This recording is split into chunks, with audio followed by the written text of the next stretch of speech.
জিজ্ঞেস করলেন, মুখে দেওয়ার পরে বলছেন, আজকের খাবারটা কোথার থেকে তুমি আনছো? খার বাসার থেকে আনছো? বলতেছে, আজকের খাবারটা একজন হারামখোরের হাত থেকে আনছি। কিতাবের মধ্যে এসেছে একজন সে হারাম কাজের সাথে লিপ্ত ছিল। ইন্তিমিন টাইমে আবু বকর বলতেছেন, নাউজুবিল্লাহ, আমারে তুমি আগে কেন বলো নাই? চিৎকার দিন আল্লাহু আকবার। এই কিছু কিছু হুজুররা সুদের ওয়াজ ডাইরেক্টলি এখন করে না, কারণ বড় উস্তাদ বানাইছে সুদখোর। কথা বলেন। যে ব্যক্তি সুদের সাথে হারামের সাথে সম্পর্ক রাখবে, তার সাথে আমাদের কোনো সম্পর্ক নাই, কারণ কোন হারামখোরের সাথে আমাদের সম্পর্ক হতে পারে না। আল্লাহ কোরআনের মধ্যে বলেন, কোনো মা'আস সাদিকিন, নেককার ইমানদারের সাথে সম্পর্ক করো, তাইলে তুমি কবর হাসর মিজান সুন্দর হয়ে যাবে, ইমানদার হয়ে যাবা, আল্লাহর তৈরি জান্নাত পেয়ে যাইবা। যার সাথে যার মহব্বত, তার সাথে হাসর, তার সাথে মিজান, এমনকি আল্লাহর তৈরি জান্নাত। চিৎকার দিয়ে বল আল্লাহু আকবার। কুর কয়জন জাহান্নামে যাবে? যে দেন, যে নেন, এবং সাক্ষীদাতা এবং দলিল লেখক দাতা। জোরে লা ইলাহা লা ইলাহা লা ইলাহা হাসবি রাব্বি জাল্লাল্লাহ। বলেন হাসবি রাব্বি মা ফি কলবি গায়রুল্লাহ নূর মুহাম্মদ সাল্লাল্লাহু লা ইলাহা ইল্লাল্লাহু লা ইলাহা ইল্লাল্লাহু লা ইলাহা লা ইলাহা লা ইলাহা ইল্লাল্লাহু লা ইলাহা। আসমান জমিন গ্রহ তারা, আসমান জমিন গ্রহ তারা, মওলার জিকির করে তারা। মানুষ হইয়া আমরা কেন, মানুষ হইয়া আমরা কেন আল্লাহর জিকির করি না? লা ইলাহা, জুড়ে লা ইলাহা লা ইলাহা লা ইলাহা। কেলো মওলার প্রেম কেলা, মোরা রাগে মরণ বালা। কেলো মওলার প্রেম কেলা, মোরা রাগে মরণ বালা। হায়রে জিন্দা তাকতে মরতে পারলে, জিন্দা তাকতে মরতে পারলে, গুছিবে তোর মরণ জালা। লা ইলাহা লা জোরে লা ইলাহা লা ইলাহা ইল্লাল্লাহ লা ইলাহা লা ইলাহা ইল্লাল্লাহ লা ইলাহা লা ইলাহা। আল্লাহ সর্বশক্তিমান, বান্দার প্রতি দয়াবান। আল্লাহ সর্বশক্তিমান, বান্দার প্রতি দয়াবান। প্রিয় নবীকে করলেন দান, প্রিয় নবীকে করলেন দান যিনি মানের মান লা ইলাহা লা জোরে লা ইলাহা লা লা ইলাহা ও লা ইলাহা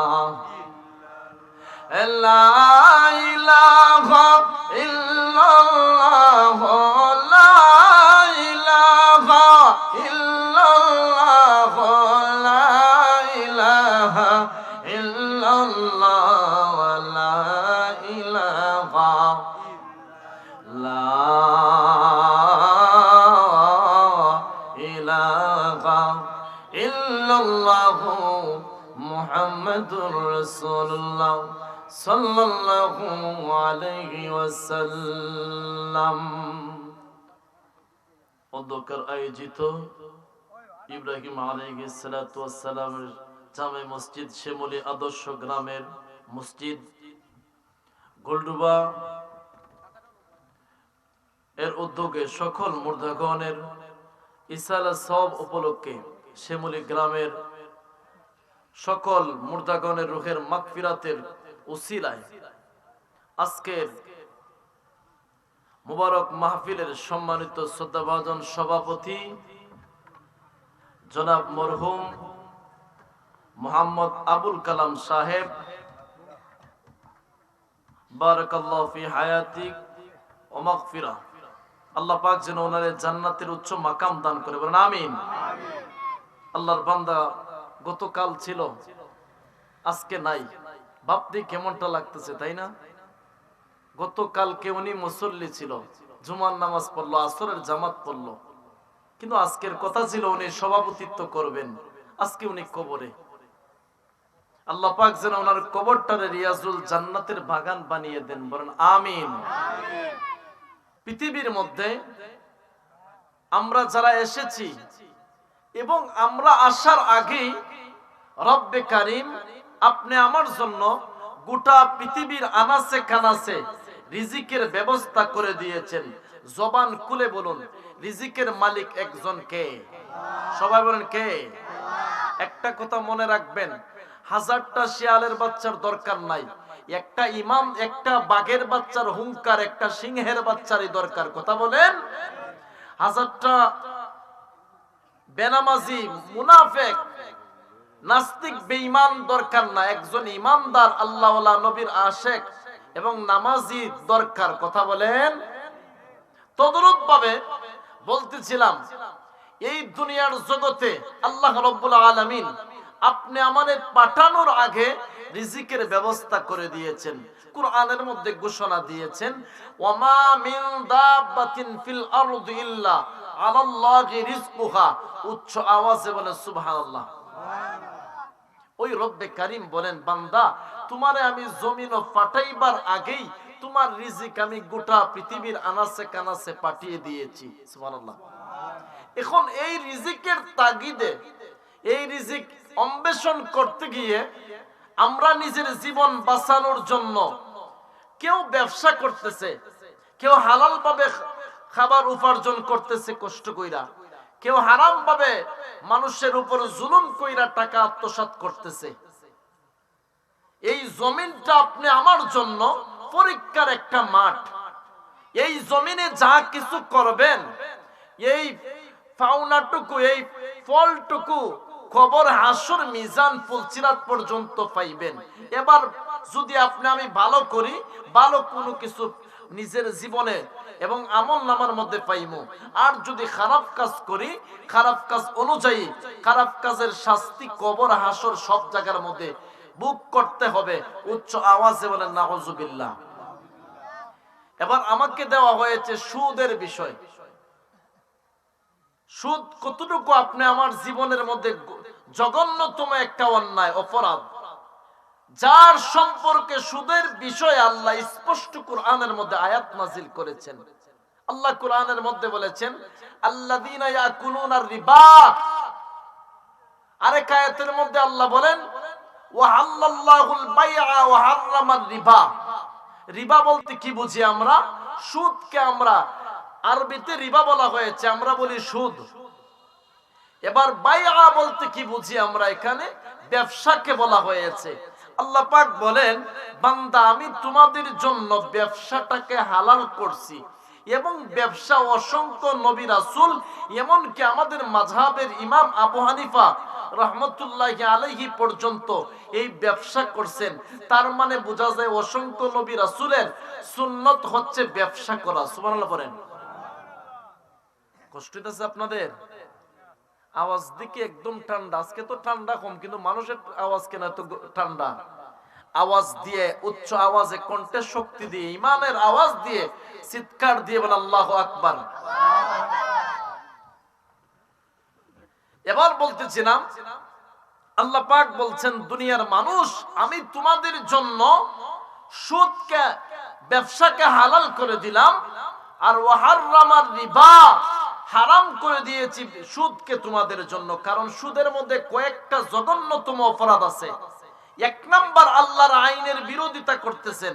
আল্লাহর কোরআনে আসছে যে এটা করা হারাম, এরপরেও যারা সুদ খাইতেছে এরা এটা নিজে নিজে ইচ্ছাকৃতভাবে লোকদের কাছ থেকে আত্মসাৎ করতেছে।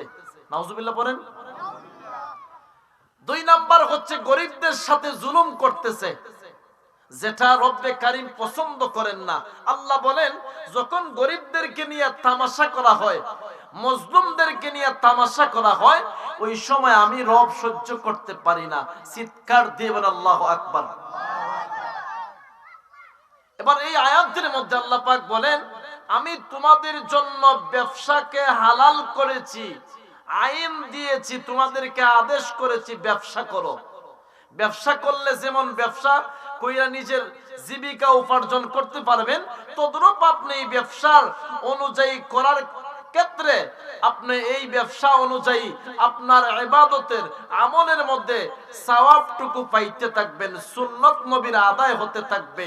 উচ্চ আওয়াজে বলেন সুবহানাল্লাহ। এবার সুদখোরের বিষয়টা আসেন। সুদ যারা খায়, সুদের বিষয়ে জঘন্যতম অপরাধ আমার নবী বলেন, যে ব্যক্তি হারাম উপার্জন করলো, যে ব্যক্তি হারাম খাবার নিজে ভক্ষণ করছে এবং সন্তানদেরকে এই সুদ অনুযায়ী হারাম খাওয়াইলো, বাচ্চাদেরকে হালাল পন্থায় যে সন্তানদেরকে উপার্জন কইরা খাওয়াইছে, এটা সাপোজ মনে করেন এটা হচ্ছে কমলার গাছ। কমলার চারা লাগানোর পরে বড় হলে দেখা যায় এটা হবে কি জানেন? এটা বড় হওয়ার পরে ফল দিবে কমলা।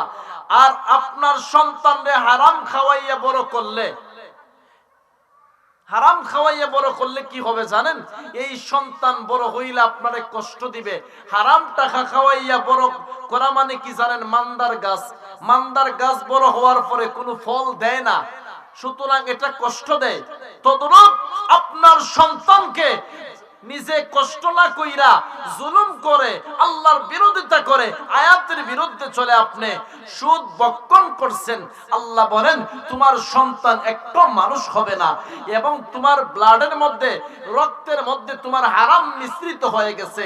আর যেই ব্যক্তির হারাম রক্তের সাথে মিশ্রিত হয়েছে, তার ইবাদত, তার নামাজ, তার রোজা, তার হজ, তার যাকাত, তার কুরবানি, কোনো কিছু ইসলামের ক্ষেত্রে, কোনো কিছু নামাজ রোজা, কোনো কিছু ইবাদতের ক্ষেত্রে আসবে না। আসমান, প্রথম আসমানে ধাক্কা লাগবে, জমিনের মধ্যে পড়ে যাবে, আল্লাহর কাছে কখনো গ্রহণযোগ্য হবে না। চিৎকার দিয়ে বলেন নাউজুবিল্লাহ। এবং আরেক আয়াতের মধ্যে আল্লাহ বলেন,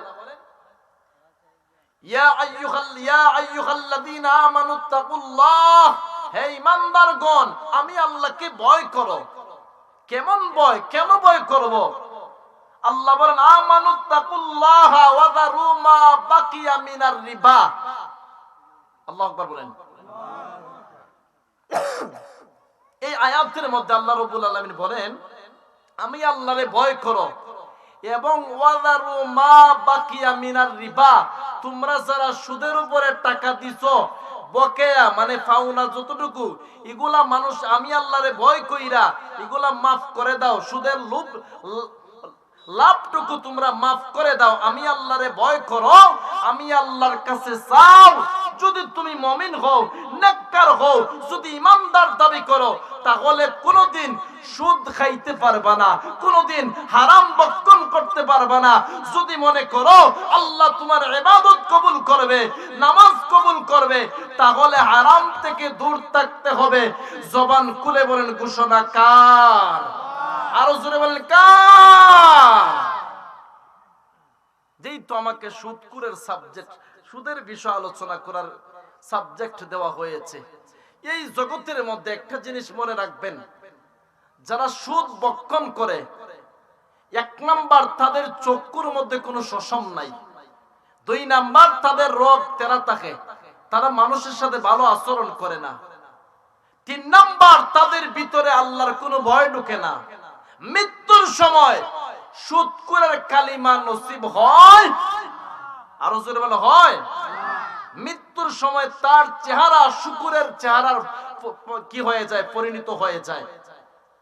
তার এমন এমন নোংরা চেহারা হয়, এবং কোরআনের মধ্যে আসছে, আল্লাহ বলেন উজুহু ইয়াউমাইযিন মুসফিরা দাহিকাতুম মুস্তাবশিরা ওয়া উজুহু ইয়াউমাইযিন আলাইহা গাবারা তারহাকুহা কাতারা।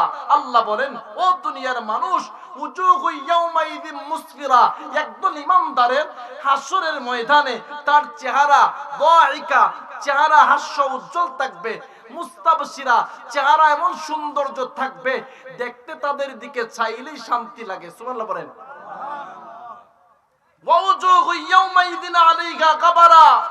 একদল ব্যক্তির চেহারা এমন জঘন্যতম থাকবে, তার হাকুহা কাতারা, বোঝা যায় খালি মাখা অবস্থা। নাউজুবিল্লাহ। শোনা কার? আল্লাহুম্মা সাল্লি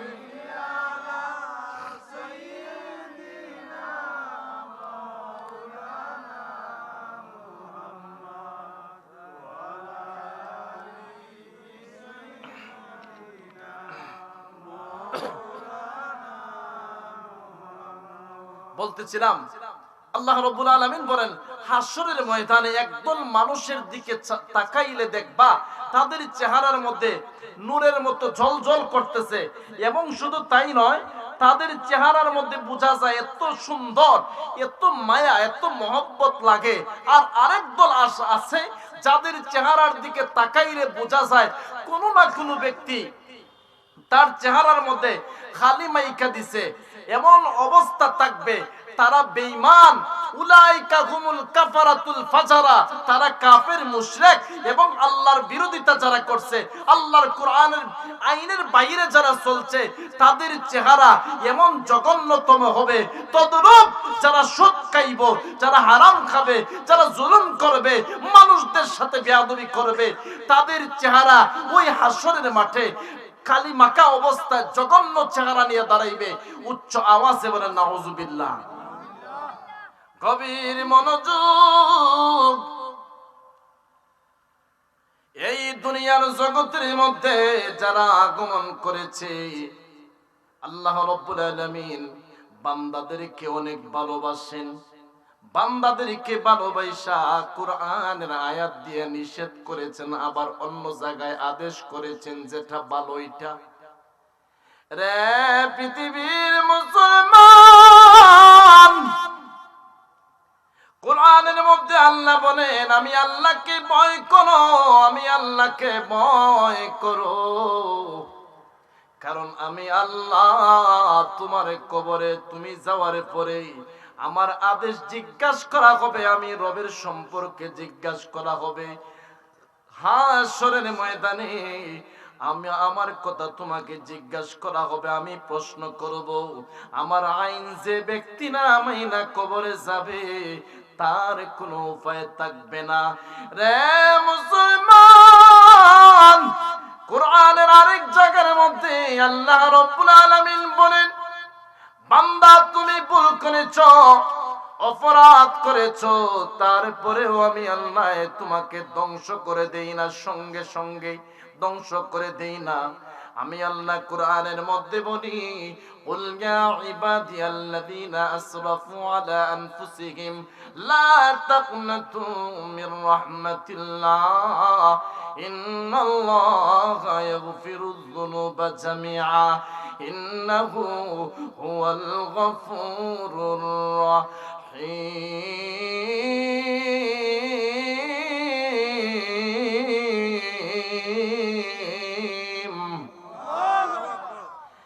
আল্লাহ রাব্বুল আলামিন কোরআনের মধ্যে বলেন, রে দুনিয়ার মুসলমানেরা, আমি আল্লাহ বারবার ঘোষণা দিয়েছি, তোমরা নিজের উপরে যারা জুলুম করেছো, যারা হারাম কাজের মধ্যে লিপ্ত আছো, যারা হারাম খাবার ভক্ষণ করতেছো, সাবধান সাবধান হয়ে যাও।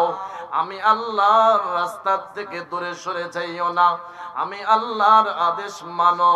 এবং তুমি যদি নিজের উপরে জুলুম করে নিজের জীবনটারে বরবাদ করে দিয়েছো, নিজের নফসের উপরে জুলুম কইরা গুনার কাজ করেছো, তারপরেও আমি আল্লাহ তোমারে সুযোগ দিয়েছি। বারবার বলছি, ইয়া ইবাদিয়াল্লাযীনা আসরাফু, তুমি বান্দা আমার কাছ থেকে দূরে সরে যাইও না। রে পৃথিবীর মুসলমান, তোমার গুনার কাজ করতে করতে যদি তুমি পাহাড় পরিমাণ করে ফেলো রে, জীবনটা যদি বরবাদ করে দাও, নিজের জীবন সব শেষ করে দিয়েছো, তারপরেও আমি আল্লাহর রহমতের দরজা থেকে নৈরাশ হয়ে যাইও না। আমি আল্লাহর রহমতের দরজা থেকে তুমি সরে যাইও না। আমি আল্লাহর কাছে তওবা করো, জীবনে যা কিছু করেছো সব সমাপ্ত দিয়া রবের গোলামি করো, তওবা করো। সুদের কাজ ছেড়ে দিয়ে আমি রবরে তুমি ওই অন্তর থেকে ভয় করো, কবরের ভয় করো, হাসরের চিন্তা করো, মিজানের চিন্তা করো। আমি আল্লাহর হুকুম মানো। যারা আমি আল্লাহর হুকুম মানবে তাদের দুনিয়া এবং পরকাল আমি আল্লাহ সুন্দর করে দিব। জবান খুলে বলুন না সুবহানাল্লাহ। কখনো তোমাকে যদি বলি হেদায়েতের আলো জেলে নিও কাছে তুলি, ঠাই দিও গো প্রভু তুমি দয়াময়, তুমি রহমান, তুমি মেঘের বান, তুমি রহমান, তুমি মেঘের বান। আওয়াজ দিয়া বলুন, বান্দার প্রতি একজন রহমানকে, দয়াবানকে। আল্লাহ বলেন, আমি তোমারে সুযোগ দিলাম। ইতিহাসের মধ্যে দেখেন, বিশ্ববিখ্যাত মদকুরে মাফ করছে আল্লাহ, সুদকুরে আল্লাহ মাফ করে দিয়েছে। মদকুরের মধ্যে লিডার যিনি মদ পান করতেন, যার নাম হলো মালিক ইবনে দিনার রহমতুল্লাহি আলাইহি। সুদকুরের মধ্যে যিনি ছিল, সুদ ওপেনলি জুলুম করত মানুষের উপরে, সুদ ভক্ষণ করত, ওই ব্যক্তির নাম ছিল হাবিব আজমি। যেই ব্যক্তিরে আল্লাহ রাব্বুল আলামিন মাফ করে দিয়েছেন তওবার মাধ্যমে। ডাকাতের সর্দার যিনি ছিল, তওবা করে মাফ পাইল। ফুজাইল ইবনে আয়াস, ওই তিনজন ব্যক্তিরে আল্লাহ তওবা কবুল করাইয়া বান্দাদেরকে শিক্ষা দিয়েছেন। জবান খুলে বলুন না সুবহানাল্লাহ। এবার আপনাদেরকে প্রশ্ন করা হয়, আপনাদেরকে যদি দাওয়াত করার পরে মেহমানদারির মধ্যে নিয়ে গেছে আপনারে, এখন আপনার সামনে টেবিলের মধ্যে খাবার, অনেক ধরনের খাবার আইনা দিছে আপনারে, আপনাকে ভাত খাওয়ার জন্য মানে বিভিন্ন রকম গোশতের আইটেম করছে, গোশতের তরকারির আয়োজন করেছে। আপনি ভাত নিজে প্লেটের মধ্যে মাখাইয়া মুখের মধ্যে দিবেন, ওই টাইমে আপনি যার বাড়ির মধ্যে গেছেন ওই ব্যক্তি বলতেছে, ভাই আপনি যে গোস্ত মুখে দিয়ে আজকে খাবার খাইবেন সেই গোস্তটা কি জানেন? সেই গোস্ত হচ্ছে কুকুরের গোস্ত। নাউজুবিল্লাহ পড়েন না। আপনারা আজকে মেহমানদারি করাইতেছি আমি কুকুরের গোস্ত দিয়ে, তরকারির গ্রানও ভালো, সুস্বাদু হবে, মশলাগুলা সব দেওয়া হয়েছে, সুন্দর করে রান্না করা হইছে, গ্রানও দেখা যায় বাইশে আসতেছে, কিন্তু আপনি প্লেট মাখানোর পরে মুখে দিবেন, এর আগ মুহূর্তে যার বাড়ি দাওয়াতে গেছেন ওই সময় ওই ব্যক্তি আয়েশা বলতেছে, ভাইজান আপনি যে খাবার শুরু করবেন গোস্তটা কি জানেন? বলবেন কি গোস্ত? বলছে এই গোস্তটি হচ্ছে কুকুরের গোস্ত, কুত্তার গোস্ত। নাউজুবিল্লাহ পড়েন। এখন বলেন তো আপনি ওই গোস্ত এই খাবার মুখে না দিয়া যার বাড়ি গেছেন এর দৌড়াইবেন বেশি, কথা কম, তারা ফিরবেন কেন? কুকুরের গোস্ত হালাল নাকি হারাম? আরো জোরে বলেন, হালাল না হারাম? ঘোষণা কার? এখন বুঝেন আল্লাহ যেখানে কুকুরের গোস্ত, শুকুরের গোস্ত হারাম করে দিয়েছেন, শিয়ালের গোস্ত হারাম করেছেন, তদ্রূপ এর চাইতে কঠিন ভাবে সুদ খাওয়াকে হারাম হারাম হারাম করে দিয়েছেন। তাইলে কুত্তার গোস্তের চাইতে তো নিকৃষ্ট হচ্ছে সুদ খাওয়া। উচ্চ আওয়াজ দিয়ে বলে ঠিক কিনা? তাইলে এটা কিভাবে খাও? কুকুরের গোস্ত খাইলে তো আল্লাহ বলছেন না যে আমার সাথে যুদ্ধ করতে রেডি হও, আমার সাথে যুদ্ধ করবা, অথচ সুদ খাইলে আল্লাহ বলছেন সুদখোর আমার সাথে রেডি হও যুদ্ধ করতে। নাউজুবিল্লাহ বলেন। এবার এই কথা মনে রাখবেন, যারা সুদ খায় তাদের হাসর মিজান হবে আবু জাহেল উতবার সাথে। কারণ কাফের কুফাররা সুদরে মনে করত মুনাফা আর ব্যবসারে অবহেলা করত। সাহাবাই কেরাম ব্যবসা করতেন আর কাফেররা সুদ খাইতো। বলতো মুহাম্মদের অনুসারীরা সুদ খায়, ওর মুহাম্মদের অনুসারীরা ব্যবসা কইরা টাকা বানায় আর আমরা টাকাইদা টাকা বানাই, আমরাটা হচ্ছে মুনাফা আর মুহাম্মদের অনুসারীটা হচ্ছে কি? ব্যবসা। নাউজুবিল্লাহ পড়েন। আল্লাহ রাব্বুল আলামিন বলেন, এরপরে আয়াত নাযিল করে দিয়েছেন, ওয়াহাল্লাল্লাহুল বাইআ ওয়া হাররামার রিবা। হাবিব ও মায়ার নবীজি, কাফের কুফাররা বেঈমানরা আপনার উম্মতদেরকে ঘোষণা দিচ্ছে, সাহাবায়ে কেরামদেরকে ঘোষণা দিচ্ছে, সাহাবায়ে কেরাম ব্যবসা কইরা টাকা ইনকাম করতেছেন আর ওরা টাকাই দিয়া টাকা বানাইতেছে, মুনাফা করতেছে। ওরা এদের এটা বৈধ করার জন্য ঘোষণা দিচ্ছে। আমি আল্লাহ কোরআনের মধ্যে স্পষ্ট জানিয়ে দিলাম, ওয়াহাল্লাল্লাহুল বাইআ ওয়া হাররামার রিবা। আমার বন্ধু হাবিব মুহাম্মদুর রাসূলুল্লাহ সাল্লাল্লাহু আলাইহি ওয়াসাল্লাম, বন্ধু গো আপনার সাহাবীদেরকে বলে দেন, আপনার উম্মতদেরকে বলে দেন, আমি স্বয়ং নিজে রব্বুল আলামিন ব্যবসারে হালাল করে দিলাম আর সুদরে চিরতরের জন্য হারাম ঘোষণা করে দিলাম। উচ্চ আওয়াজে বলুন না আল্লাহু আকবার। এখন যারা হারাম খায় এদের ভালো লাগবে? ঘোষণা দিছে আল্লাহ কোরআনে। এখন আল্লাহ বলছেন তোমরা এইটার বিধান বলো। এখন আমি হুজুর যদি, আমি মাওলানা সাহেব যদি বলি না, কিয়ামতের মাঠে আমার জিজ্ঞাসা করা হবে। আল্লাহ বলবেন বান্দা তোমার না বলছিলাম বলার জন্য, তুমি বলো নাই কেন? আল্লাহ বলছেন বলো আর আমি না বলার কে? কথা বলেন। আল্লাহ বলছেন বলো তুমি আর আমি না বলার কে? যদি আমি দায়িকা রাখি আল্লাহ কিয়ামতের ময়দানে চক্ষু দিয়ে সীসা ডালবে। নাউজুবিল্লাহ পড়েন। সুদকুর আল্লাহ মাফ করছেন হাবিব আল আউজুমিরে।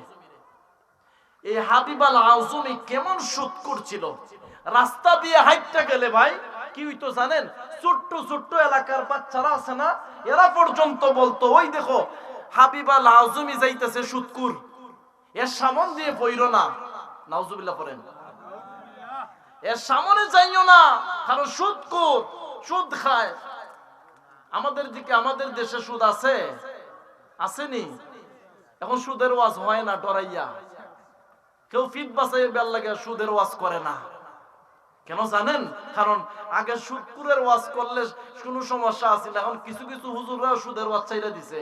কেন ছাড়ছে জানেন? রাষ্ট্রের প্রধান হইতে এখন এটার সাথে জড়িত। কথা বলেন।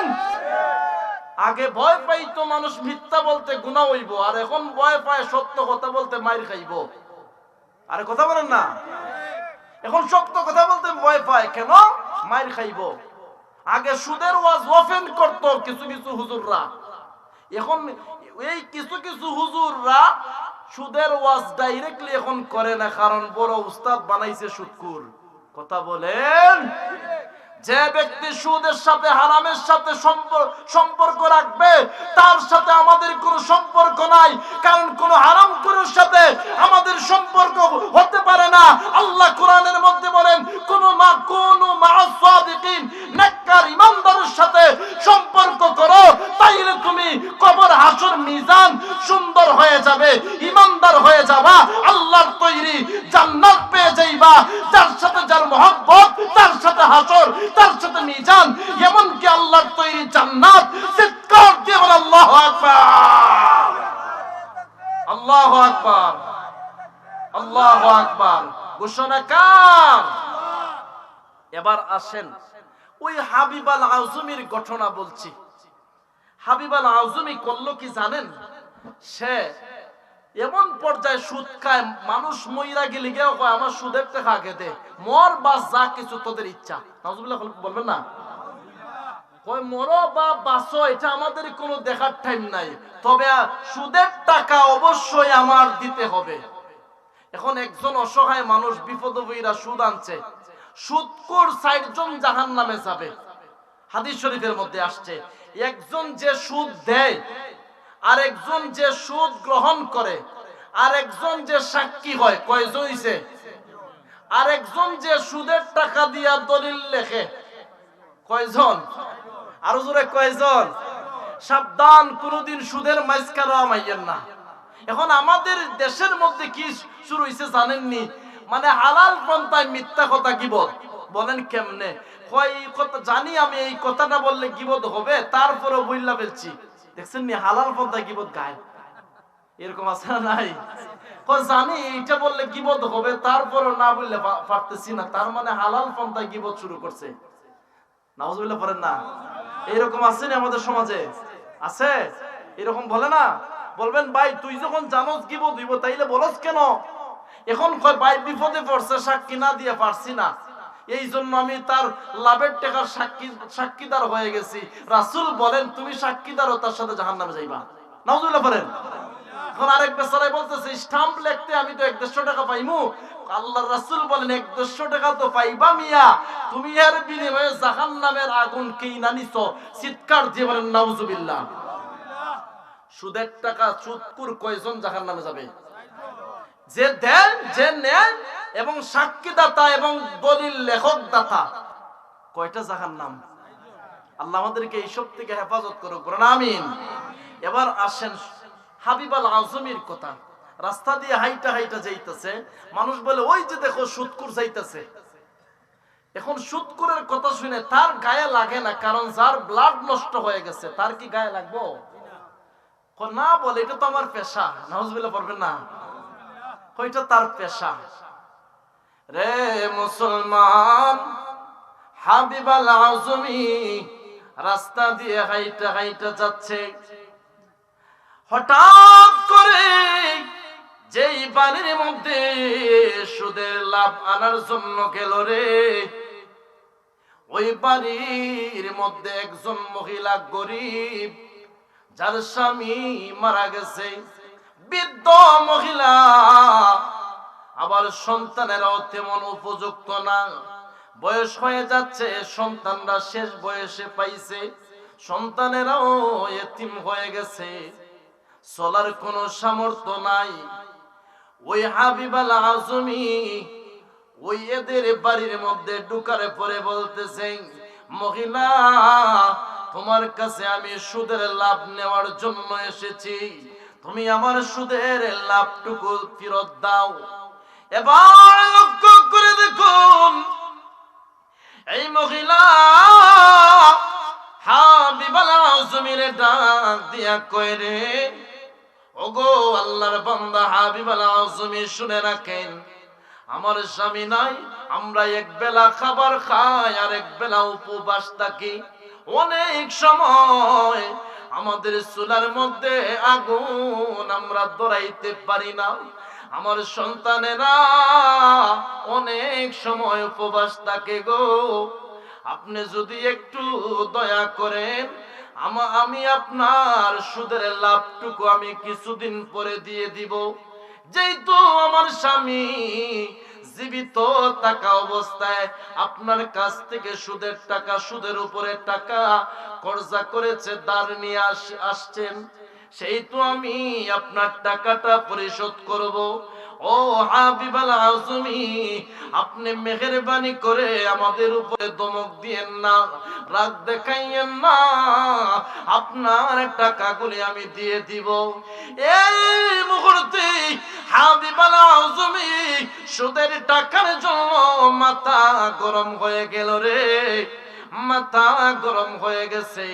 ডাক দিয়া কয়, তোমার কে আছে বা না আছে আমার দেখার কোনো টাইম নাই, তবে মনে রাখো তুমি আমার সুদের লাভটুকু দিতে হবে, আর যদি না দাও বাড়ির মধ্যে যা আছে সব আমি আত্মসাৎ করে নিয়ে যাব। চিৎকার দিয়ে বলুন না নাউজুবিল্লাহ।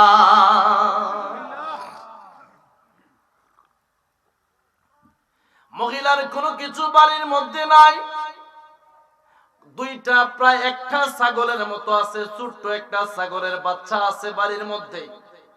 সামনের মধ্যে জিজ্ঞেস করছে, এই ছাগল কার? মহিলায় কয়, এই ছাগলটি হলো আমার, আমার আর কোনো কিছু সম্বল নাই।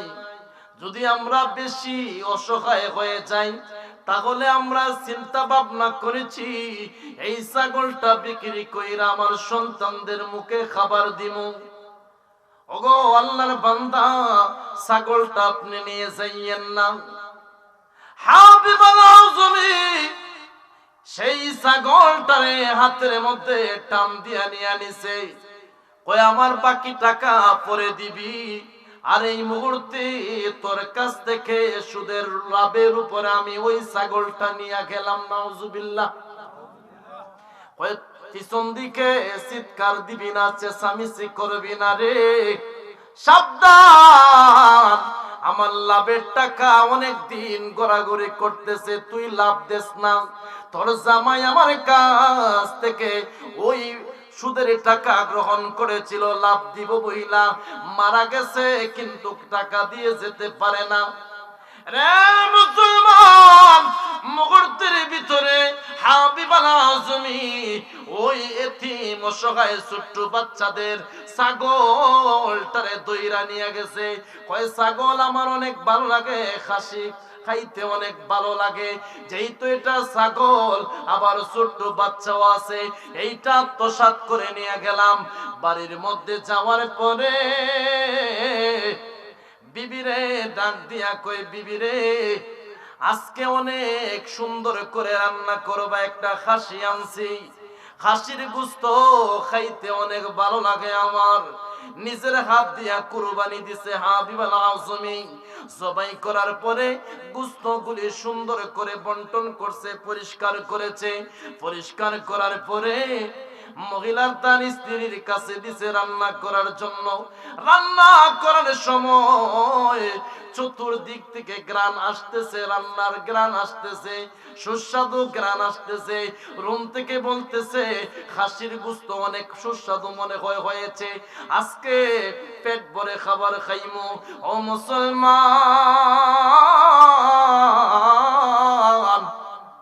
হাবিবাল আজমি সুদের লাভের উপরে খাসি দইরা আনছে, এতিমদের মাল, আইনা খাবারের জন্য জবাই কইরা রান্নার জন্য স্ত্রীর কাছে দিয়েছে।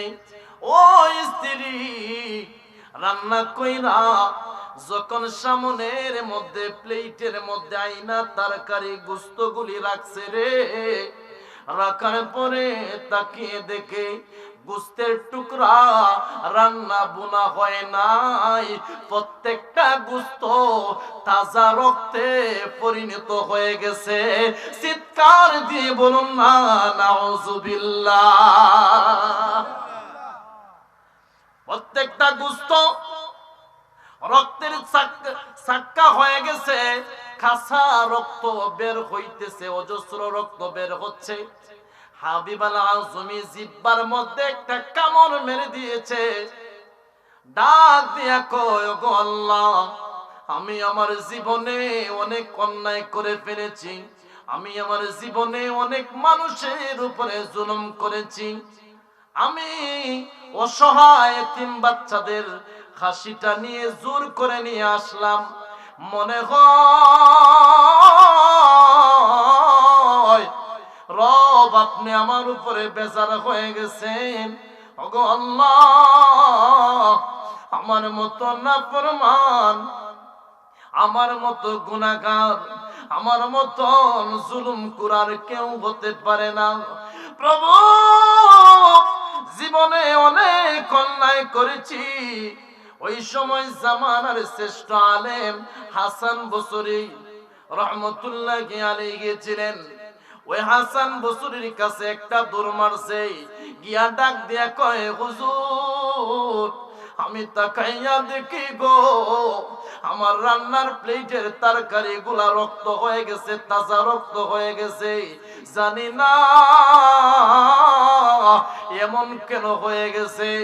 মনে হয় আমার আল্লাহ আমার উপরে বেমার হয়ে গেছেন, আমার উপরে নারাজ হয়ে গেছেন। রে মুসলমান, মুহূর্তের ভিতরে ওই আল্লাহর বান্দার কাছে যখন ওই সব বাইঙ্গা বলতেছে, কইলা বলছে, বলার পরে রে উনি বলছেন, যদি বাঁচতে চাও তাহলে অতি শীঘ্রই সুদের টাকা থেকে জীবন রে সরাইয়া নাও। উচ্চ আওয়াজে বলুন না আল্লাহু আকবার। আল্লাহর ওলির কাছে ডাক দিয়া কয়, ওগো আল্লাহর ওলি, আমি এই ঘটনা আমার সাথে ঘটলো, আমি কি করব? উনি বলছেন, কোরআনের মধ্যে আসছে, ওয়াদারু মা বাকিয়া মিনার রিবা, তোমরা যারা সুদের টাকার লাভ বকেয়া রাখছো, বাকি রাখছো, পাওনাদার হয়ে আছো, আমানুত্তাকুল্লাহ, যারা আমি আল্লাহরে ভয় করো, তারা শুনে রাখো, শুনে রাখো, তারা অতি শীঘ্রই যদি জাহান্নামের আগুন থেকে বাঁচতে চাও, যদি কবরের শাস্তি থেকে, আযাব থেকে মাফ পাইতে চাও, তোমরা সুদের লাভটুকু সব মাফ করে দিয়ে হালাল তরিকায় আমি আল্লাহর গোলামি করে নাও। যদি তুমি নিজেকে ইমানদার দাবি করতে চাও, উচ্চ আওয়াজে বলুন না সুবহানাল্লাহ। ঘোষণা কার? এখন মনে রাখবেন, হারাম টাকা উপার্জন করে আপনি সন্তানরে বড় করছেন, হারাম টাকা হচ্ছে মান্দার গাছ বলছি না, আর হালাল টাকা হচ্ছে আপনার কমলা ফলের গাছ। এটা বড় হয়, ওই কমলার গাছ বড় হওয়ার পরে ফল দিবে, আর মান্দার গাছে আপনারে কোনোদিন ফল দিবে না, কষ্ট দিবে। তদরূপ সুদ খাওয়াইয়া বাচ্চাদেরকে লালন পালন করছেন, মনে রাখবেন আল্লাহর কসম, আপনাকে বৃদ্ধ বেলা আপনারা লাত্তি উষ্ঠা দিবে, কবরের মধ্যে কোনোদিন আপনার পাশে দাঁড়াইয়া জিয়ারত করবে না। চিৎকার দিয়ে বলেন নাউজুবিল্লাহ। কথা বলেন ঠিক কিনা? এবার রিজিকের চিন্তা ভাবনা, এক বেলা উপবাস থাকবেন, তারপরেও রক্তের মধ্যে কোনোদিন হারাম ঢুকাইবেন না, ইনশাআল্লাহ পড়েন। অল্প খাইবেন, ভালো খাবারের দরকার নাই, নরমাল খাবার হালাল ভাবে খান। এরপরেও আপনি কি করবেন না, হারামের সাথে জড়িত হবেন না।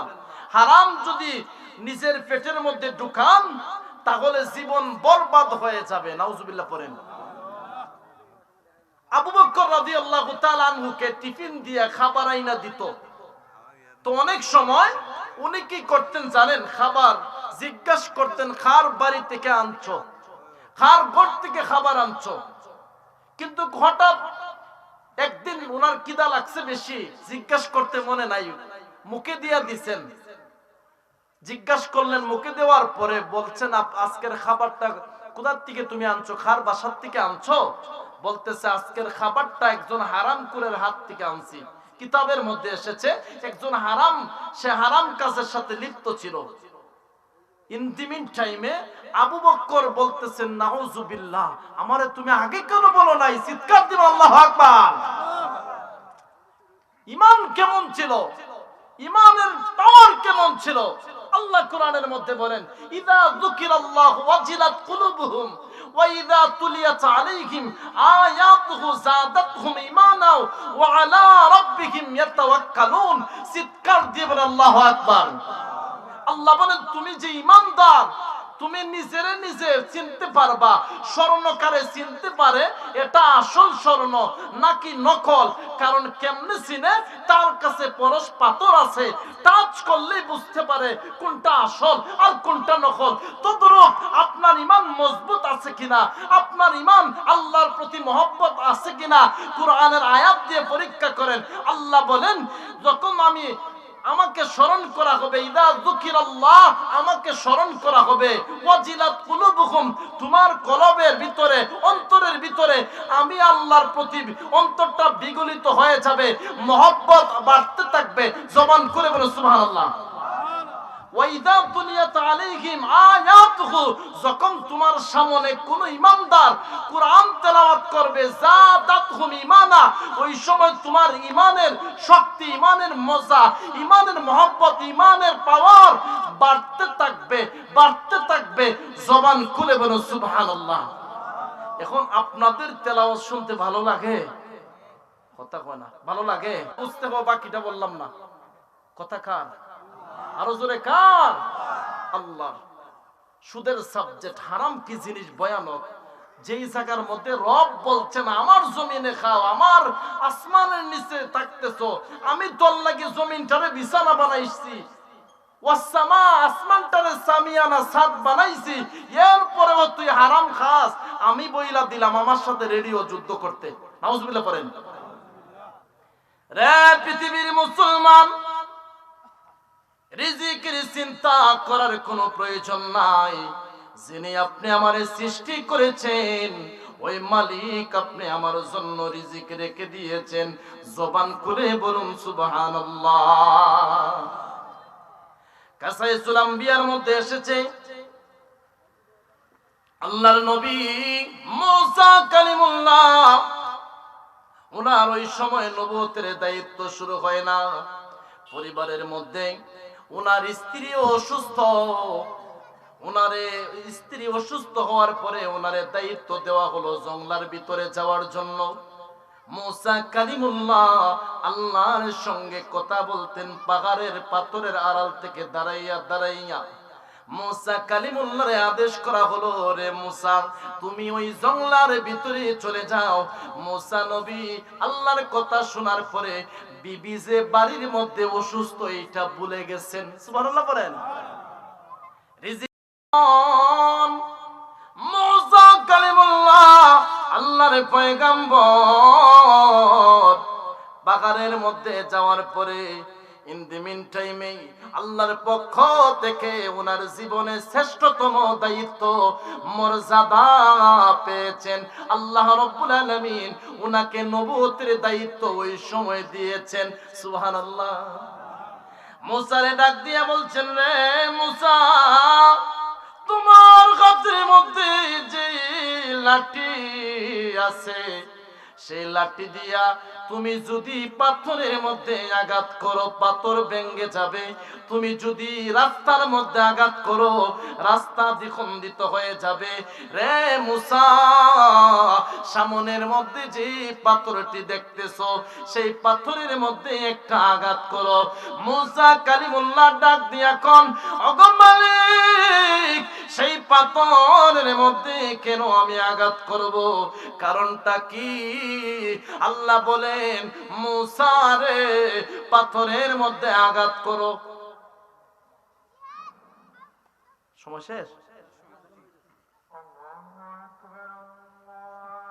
জিনিস এটা ভাঙ্গে বলছি, চেষ্টা করছি অন্তত পক্ষে একবেলা বলছি না, একবেলা নরমাল খাবার খাইবেন, তারপরেও হারামের সাথে জড়িত হইয়েন না। আরে যখন আল্লাহ রিজিক দেয় কোন মাধ্যমে রিজিক হয় আপনি নিজেও বুঝতে পাইতেন না।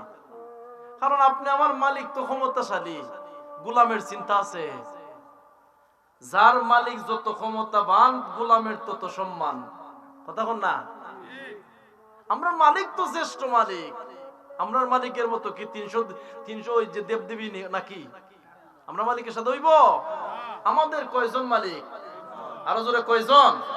একজন মালিক। আমাদের মালিকের চাইতে আর কোন ব্যক্তির ক্ষমতা, দুনিয়ার কোন বাদশার ক্ষমতা, মন্ত্রীর ক্ষমতা, মিনিস্টারের ক্ষমতা হতে পারে? তিনি কে? আল্লাহ।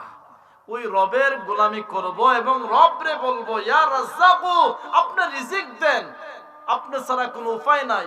রিজিকের বেশি টেনশনে পড়ছেন, সেজদার মধ্যে পড়েন। আল্লাহ দুই হাত দিয়ে তুইলা আপনাদের বুকে জড়াইয়ে বলবে, বান্দা চিন্তা করিস না, তোর লাগি রিজিক আরেক জায়গায় রেখে দিছি। সুবহানাল্লাহ পড়েন। সাহাবাই কেরাম কষ্ট করতেন, এরপরও সুদের সাথে জড়িত না। সুবহানাল্লাহ পড়েন। আল্লাহ আমাদেরকে বোঝার তৌফিক দান করুক, আমল করার তৌফিক দান করুক, বলেন আমিন। ওয়া আখিরি দাওয়ানা আলহামদুলিল্লাহি রাব্বিল আলামিন। আল্লাহুম্মা আমিন। ربنا ظلمنا أنفسنا وإن لم تغفر لنا وترحمنا لنكونن من الخاسرين। রব্বুল আলামিন, দীর্ঘক্ষণ যা কিছু আলোচনা করেছি আল্লাহ তা থেকে আমি এবং সবাইরে আমল করার তৌফিক দাও। রব্বুল আলামিন, আমাদেরকে হারাম থেকে দূরে থাকার মতো তৌফিক দাও। আল্লাহ এই মাহফিল যারা সাজাইছেন সকলকে কবুল করে নাও। আল্লাহ বিদেশের জমিন থেকে যারা সহযোগিতা করেছেন আল্লাহ বিদেশের জমিনে সহি সালামতে রাখিও রে আল্লাহ। রব্বুল আলামিন, তোমার বান্দা সভাপতি সাহেব আবুল কালাম সাহেব দুনিয়ার বুকে নাই, আজকে থাকলে পাশে বৈশা ওয়াজ শুনতো। আল্লাহ তোমার বান্দারে আজকের এই কোরআনের বাগানের উসিলায় তোমার বান্দার কবরের আযাব তুমি মাফ করে দিও। তোমার ঘরের খেদমতের উসিলায় মালিক তোমার বান্দারে মাফ করে দাও। তোমার বান্দা আলেম আমাদেরকে অনেক মহব্বত করত। রব্বে কারীম, আমরা মাফ চাই তোমার বন্ধুর উসিলায় তোমার বান্দার কবরটারে রিয়াজুল জান্নাতের বাগান বানিয়ে দিও। আল্লাহ আমার ওই যুবক ভাইদেরকে কবুল করে নাও, কোরআনের প্রেমিক বানাও, আউলিয়া আউলিয়ার আদর্শ সৈনিক বানাও। আল্লাহ আমাদেরকে ইহদিনাস সিরাতাল মুস্তাকিমের পথে চলার তৌফিক দাও। আল্লাহুম্মা বারিক লানা ফি রজব ওয়া শাবান ওয়া বাল্লিগনা শাহরি রমাদান। আমিন। আসসালামু আলাইকুম ওয়া রাহমাতুল্লাহ।